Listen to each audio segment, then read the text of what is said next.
दिल्ली में कांग्रेस को भले ही छठी बार जीरो मिला हो, लेकिन केजरीवाल को सत्ता से उखाड़ फेंकने के बाद राहुल का कॉन्फिडेंस 7वें आसमान पर है। दिल्ली में बीजेपी की जीत में कांग्रेस अपनी जीत देख रही है। इसके कई कारण भी है।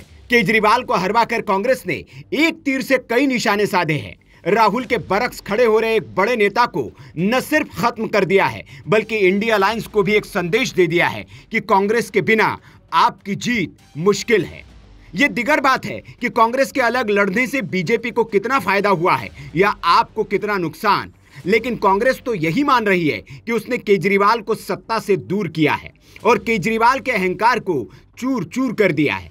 अब राहुल इसी एकला चलो की यात्रा पर निकलने की तैयारी में है और उनका अगला टारगेट है बंगाल में ममता दीदी। केजरीवाल के बाद ममता ही है जो राहुल को वक्त वक्त पर आंख दिखाते रहती है और कांग्रेस के नेतृत्व पर सवाल उठाते रहती है। अब राहुल उसी ममता के गढ़ में जाकर उसके लिए भी मुश्किलें खड़ी करने का प्लान तैयार कर चुके हैं। खबर है कि दिल्ली के बाद कांग्रेस ने अब मिशन पश्चिम बंगाल का आगाज कर दिया है और इंडिया गठबंधन के सहयोगी से मुकाबला करने की योजना तैयार कर ली है। दिल्ली में जिस तरह से समाजवादी पार्टी और नेशनल कॉन्फ्रेंस से लेकर टीएमसी और यूबीटी जैसे सहयोगियों ने कांग्रेस का साथ न देकर केजरीवाल के साथ खड़े हो गए, इससे राहुल को यह समझ आ गया है कि कांग्रेस इनके सहयोग से बड़ी नहीं हो सकती है।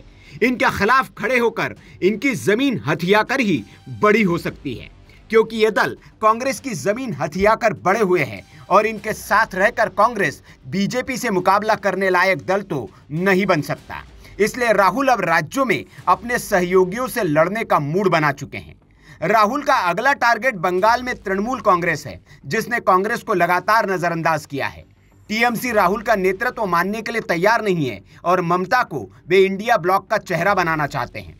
सूत्रों के मुताबिक कांग्रेस ने राहुल के लिए पदयात्रा की योजना तैयार की है।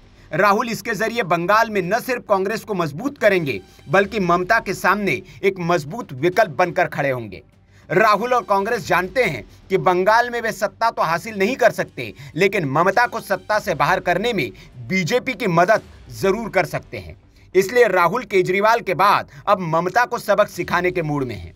इसके लिए बंगाल संदेश भी भेजा जा चुका है और कांग्रेसियों को तैयार रहने के लिए कहा गया है। बंगाल में कांग्रेस की हालत यह है कि पार्टी के पास अभी राज्य में एक भी सांसद नहीं है।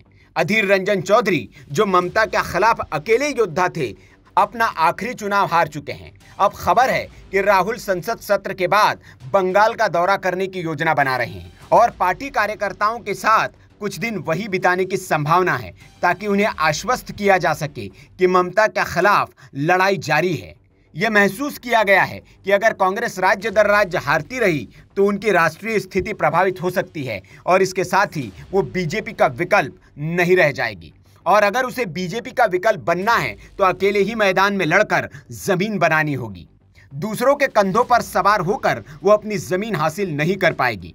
पीएम मोदी भी कांग्रेस को परजीवी पार्टी कह कहकर चिढ़ाते हैं और राहुल को ये बात खटकती भी होगी।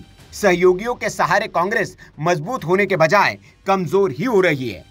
वैसे 2004 में सक्रिय राजनीति में आने के बाद से ही राहुल एकला चलो की अवधारणा में विश्वास रखते थे, लेकिन सोनिया गांधी की विचारधारा इससे उलट थी। उन्होंने यूपीए की स्थापना की थी और सोनिया मानती है कि गठबंधन के साथ रहकर ही सत्ता हासिल की जा सकती है, लेकिन राहुल हमेशा मानते थे कि पार्टी तभी बढ़ सकती है जब वो अकेले लड़े।